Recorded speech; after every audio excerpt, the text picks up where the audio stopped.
You were told to forgive them. You were told that silence is dignity, that walking away is strength, that the best revenge is living well. And you believed it. You held your tongue while they held the knife. But here is the challenge. Everything you were taught about handling betrayal is designed to keep you passive. It is designed to keep you manageable.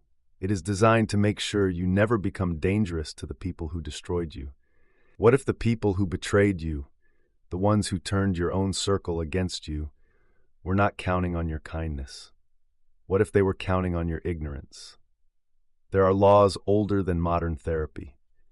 Laws written in the courts of kings, in the war rooms of generals, in the margins of books most people are afraid to read. 7 of those laws apply directly to what happened to you. And by the end of this, you will understand each one well enough to use it. What happened to you was not random.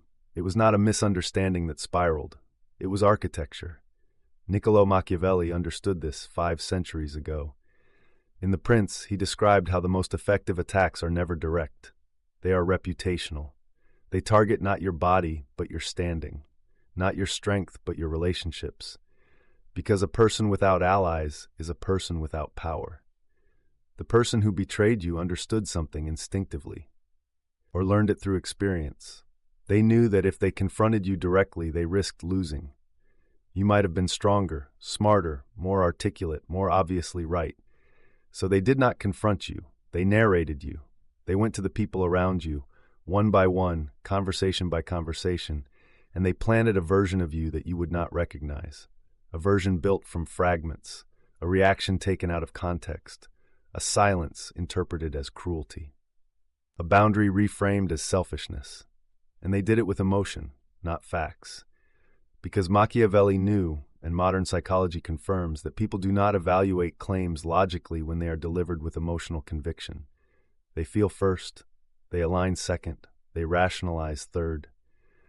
By the time you realized what was happening, the circle had already shifted. Friends who once trusted you now avoided your eyes. People who knew you for years suddenly treated you like a stranger. And the worst part, the part that cut deepest, was that you could not point to a single dramatic event that caused it. There was no explosion, there was erosion. This is not a personal failing. This is a strategy, and it has been used by manipulators, political operators, and social predators for as long as human hierarchies have existed. The question is not why it happened. The question is why you were never taught how to respond. The root cause is something you will not want to hear. You were easy to betray because you were good, not naive, not foolish, good. You operated from trust. You assumed that the people in your life shared your values, honesty, loyalty, directness. You gave others the benefit of the doubt because that is what you would have wanted. And that asymmetry is exactly what made you vulnerable. Machiavelli wrote that a man who wishes to act entirely up to his professions of virtue soon meets with what destroys him among so much that is evil. This is not cynicism, it is observation. The world does not punish cruelty as reliably as it punishes unguarded trust. Carl Jung described a parallel mechanism. He called it the shadow, the parts of ourselves we refuse to acknowledge. But here is the critical insight most people miss. Your shadow is not only your darkness. It is also your capacity for strategic thinking, for aggression, for self-interested calculation. You suppress those parts of yourself because you were taught they were wrong. You were told that good people do not think strategically about relationships, that decent people do not calculate social dynamics, that honorable people simply trust and hope for the best. And so you walked into a battlefield wearing no armor, not because you were weak, but because you believed armor was beneath you. The person who betrayed you had no such belief. They understood that social dynamics are a game of positioning. They knew that reputation is currency. They knew that the person who controls the narrative controls the outcome. You lost not because you were less capable. You lost because you refused to play. And that refusal, that moral superiority, is the very thing they exploited. This is the root. Your goodness, unprotected by strategy, became the weapon they used against you. But understanding this changes everything. Because once you see the game clearly, you can choose, for the first time, how to move within it.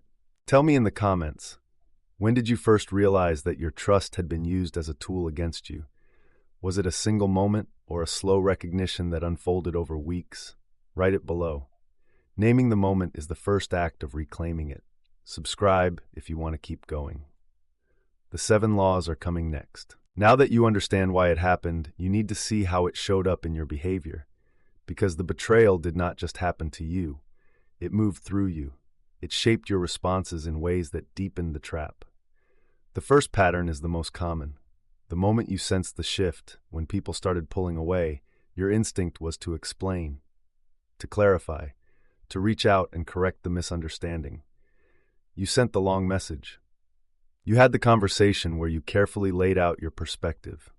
You thought that if you could just make them see the truth, everything would return to normal. But it did not return to normal. It got worse, because every explanation you offered became new material. Every defense was reinterpreted as desperation. Every attempt to clarify was used as evidence that you had something to explain away. You were playing chess while they were playing theater. And in theater, the one who protests loudest looks the most guilty. The second pattern cuts deeper. You tried to appeal to mutual friends, to people you believed were fair.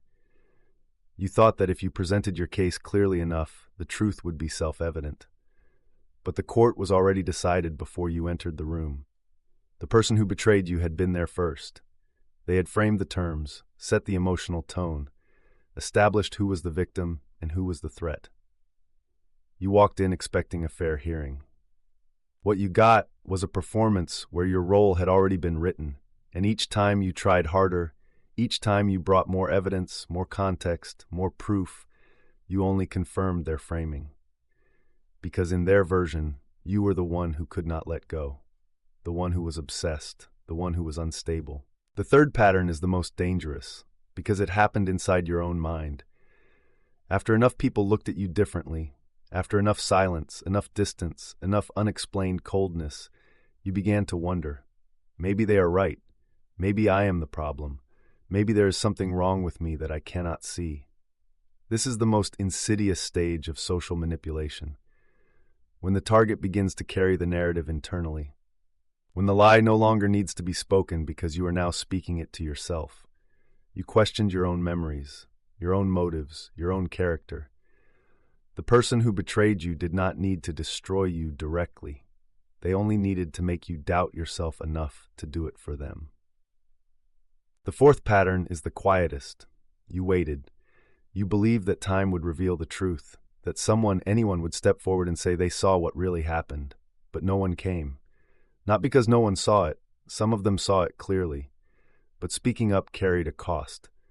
Aligning with you meant risking the same treatment. And most people, even good people, will choose safety over truth when the stakes feel personal. You waited for justice from a world that does not distribute it automatically, and in that waiting, you lost something far more valuable than time. You lost momentum.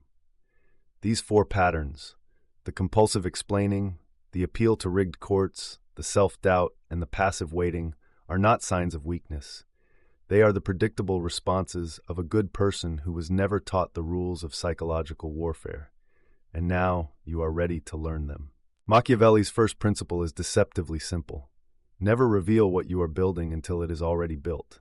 When you were betrayed, your first instinct was transparency. You told people how you felt, you shared your plans, you announced your intentions to seek truth, to confront, to rebuild. Every announcement gave your enemy information. Every declaration gave them time to prepare a counter-narrative. The first law requires a fundamental shift. Stop broadcasting. Stop explaining what you are doing and why. Let your actions arrive without warning. Let your growth be invisible until it is undeniable. This is not deception. It is protection. You are not hiding from honesty. You are refusing to hand your strategy to the person who already used your openness against you. The second law inverts everything you believe about presence. You think that being visible, available, and responsive is how you maintain relationships. But Machiavelli understood the opposite. When you disappear strategically, when you withdraw your energy, your attention, your emotional labor, you create a vacuum, and vacuums demand to be filled. The people who took you for granted will begin to feel your absence. Not immediately, not dramatically, but steadily. The conversations that once revolved around their version of you will shift, because without your presence to react against, the narrative loses its fuel. Your absence does not mean isolation. It means reallocation. You are not hiding. You are investing your energy where it builds something rather than where it bleeds. The third law builds on the second. Do not chase. Do not pursue. Do not seek out the people who abandoned you. Instead, build something so compelling that they come to you. This is not about vanity. It is about leverage. When you chase someone, you confirm their power over you. When they come to you, the dynamic has already reversed. This means investing in yourself with a ferocity that has nothing to do with them. New skills, new circles, new depth of understanding. Not performed for an audience, built for yourself. But the paradox is that genuine self-construction is the most magnetic force in human social dynamics. People who once dismissed you will begin to hear about you. Not because you told them, because the evidence of your transformation travels on its own. The fourth law is the one most people resist. Do not try to reclaim your old life. Do not try to restore the circle that was taken from you. That circle was compromised. Not every person in it was against you, but the structure itself was poisoned.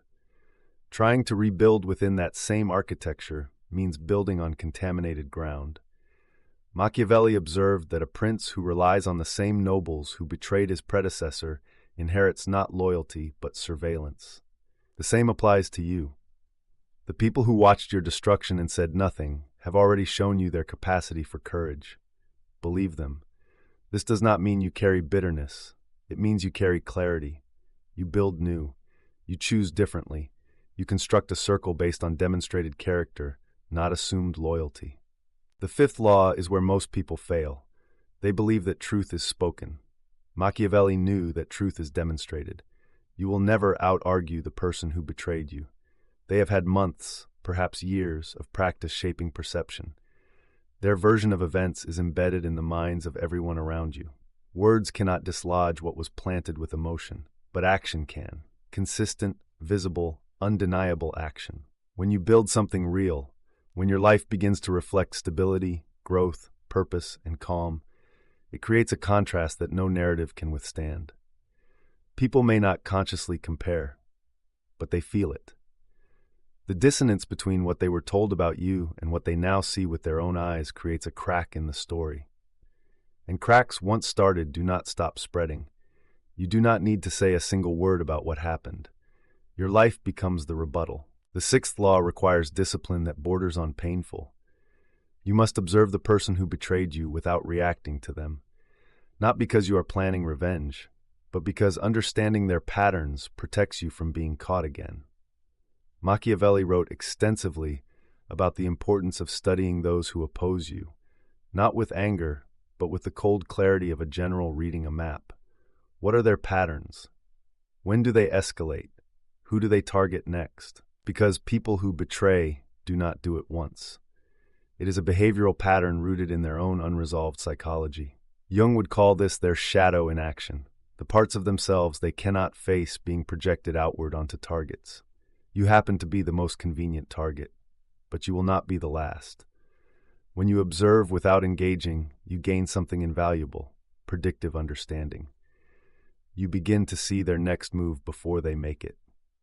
Not because you are paranoid, but because you are paying attention. And attention, calm, detached, strategic attention, is the one thing a manipulator cannot defend against, because their entire system depends on you being reactive. The moment you become observant instead, the balance shifts permanently. The seventh and final law is the most powerful, and it is the one that will unsettle them most deeply.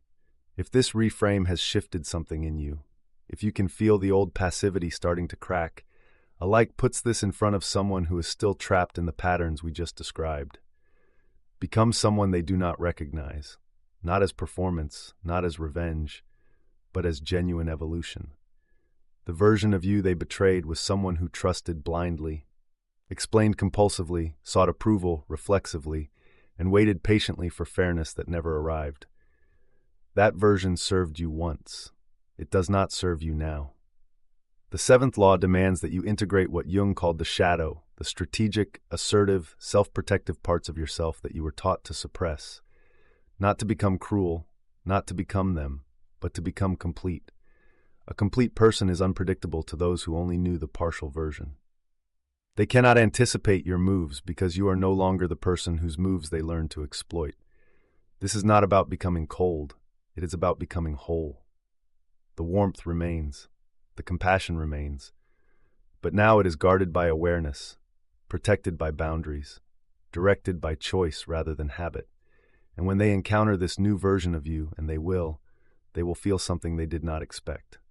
Not your anger, not your pain. Something far more destabilizing, your indifference. Because indifference cannot be argued with. It cannot be provoked. It cannot be manipulated. And for someone whose entire power depended on your emotional engagement, your indifference is the one response they never prepared for.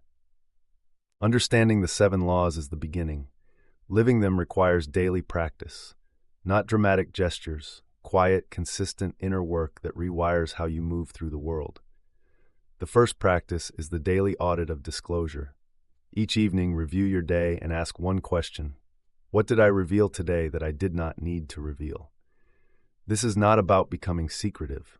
It is about becoming intentional. You are training yourself to distinguish between genuine connection and compulsive transparency. Every time you catch yourself oversharing, especially with people who have not earned that access, you strengthen the muscle of strategic restraint. Write it down. Track it. Within weeks, you will notice how much energy you were giving away for free. The second practice is the response delay. When someone provokes you, whether directly or through the social channels that were weaponized against you, do not respond for 24 hours. Not because you need time to calm down, because you need time to calculate. In those 24 hours, ask yourself 3 questions. What do they want me to feel right now? What would my reaction give them? And what response or non-response serves my position best?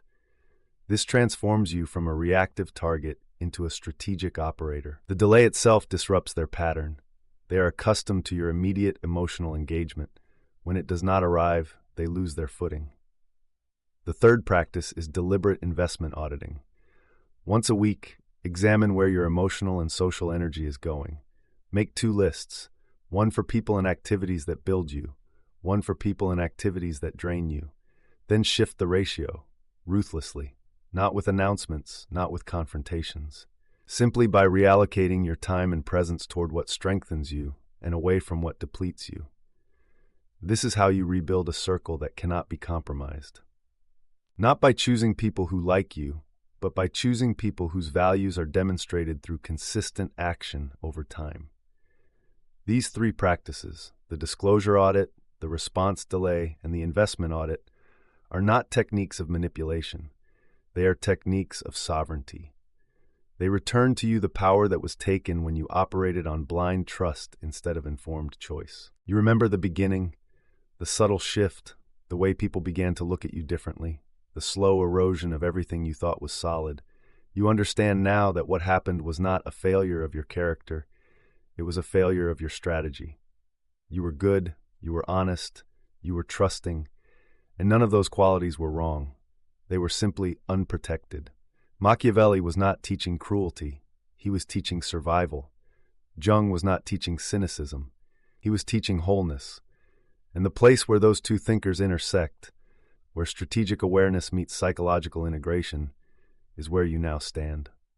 The people who betrayed you expected your collapse. They expected bitterness, stagnation, isolation. They expected to look back one day and find you exactly where they left you. They will not find that person.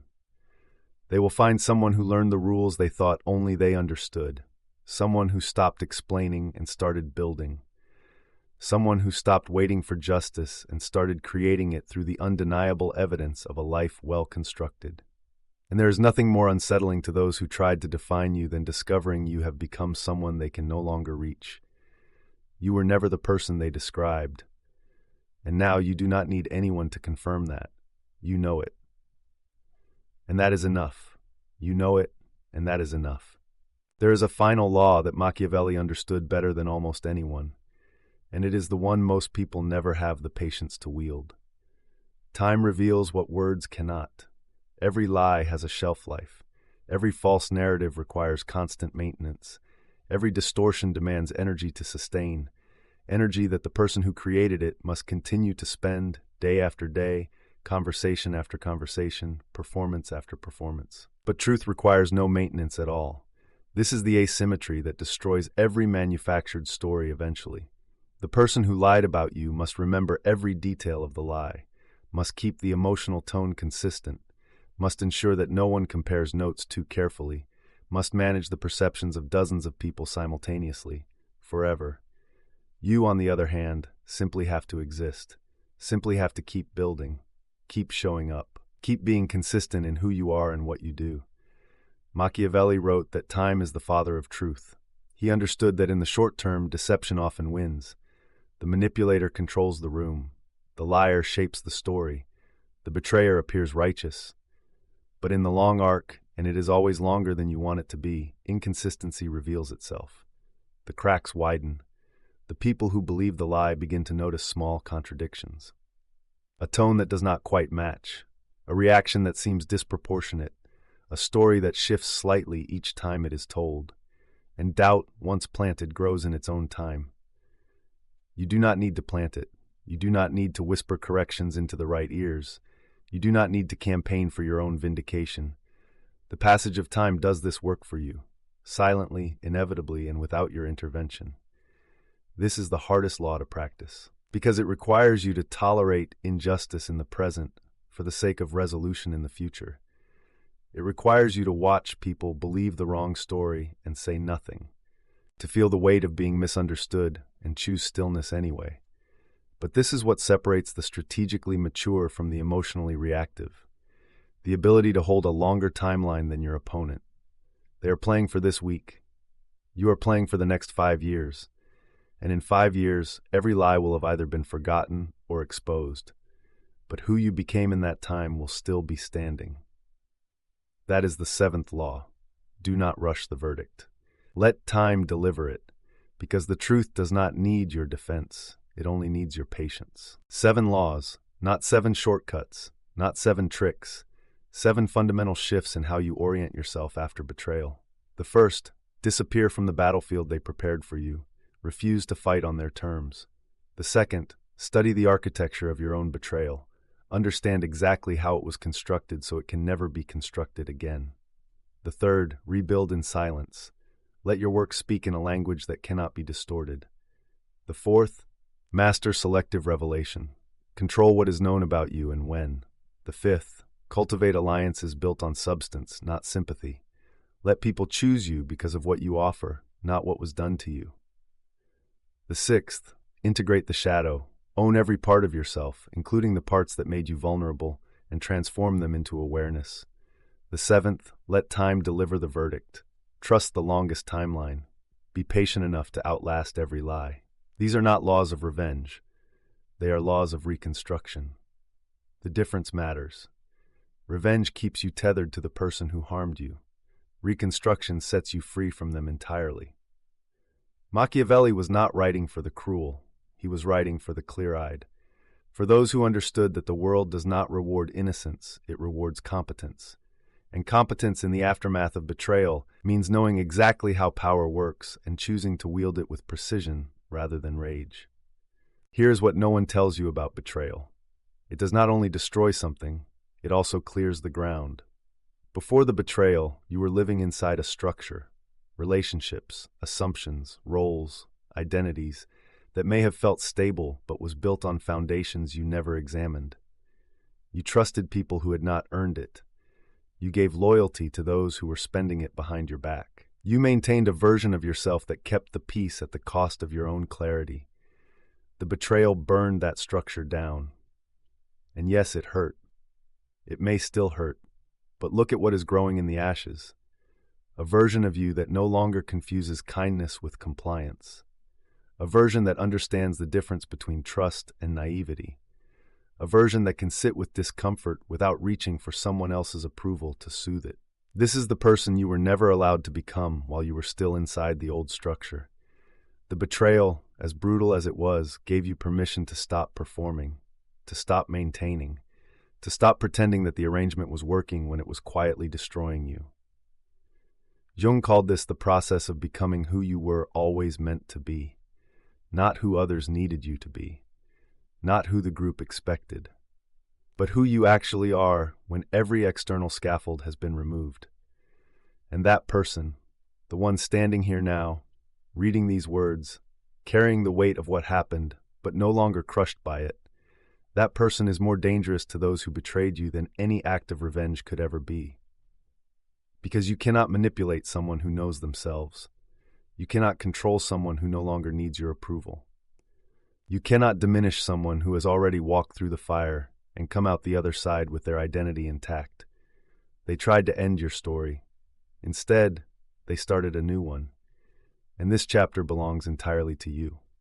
You did not deserve what happened to you. That is not a consolation, it is a fact. But what you do with it now, that is the only thing that matters. Not what they did, not what they said, not who believed them, what you build next. The betrayal gave you something no one intended. It gave you clarity. It gave you the kind of knowledge that can only come from being hurt by people you trusted. And that knowledge, once integrated, becomes permanent. You see the patterns now. You understand the architecture. You know how to move through a world that does not always reward honesty, without losing your own. So move forward, not with bitterness, not with the need to prove anything to anyone, but with the quiet, unshakable certainty that what is real about you was never in their hands to begin with, and it never will be. If you want to continue building this kind of clarity, subscribe. There is more of this coming, and it only goes deeper.